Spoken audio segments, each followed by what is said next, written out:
السلام علیکم ورحمۃ اللہ۔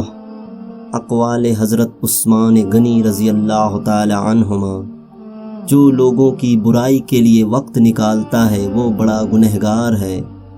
مسلمانوں کی ذلت اپنے دین سے غفلت میں ہے، نہ کہ مفلسی میں۔ جس نے لوگوں کا حق نہ جانا اس نے خدا کا حق نہ جانا۔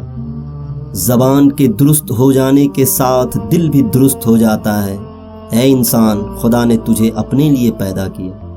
جو شخص مصیبت کے وقت اول اپنی تدبیروں اور خلق خدا کی امداد سے عاجز آ کر خدا تعالیٰ کی جانب رجوع کرتا ہے، خدا تعالیٰ بھی اس کی طرف سے منہ پھیر لیتا ہے۔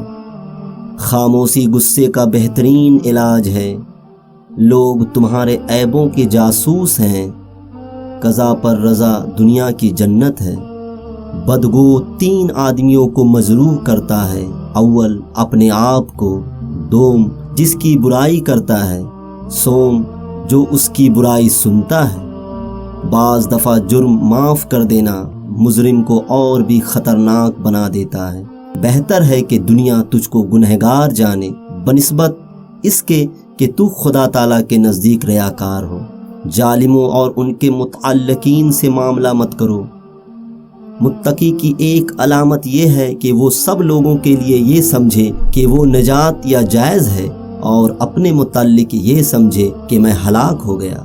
ایسی بات مت کہو جو مخاطب کی سمجھ سے باہر ہو۔ حاجت مند غربا کا تمہارے پاس آنا خدا کا انعام ہے۔ ضائع ہے وہ علم جس سے علم کی باتیں نہ پوچھیں۔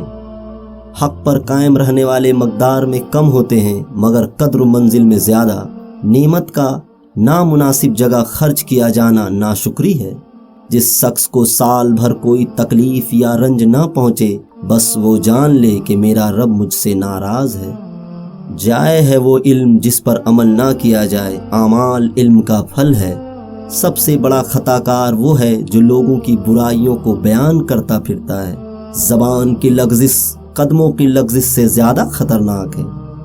جو شخص تمہاری نگاہوں سے تمہاری ضرورت کو نہ سمجھ سکتا اسے کچھ کہہ کر خود کو شرمندہ نہ کرو۔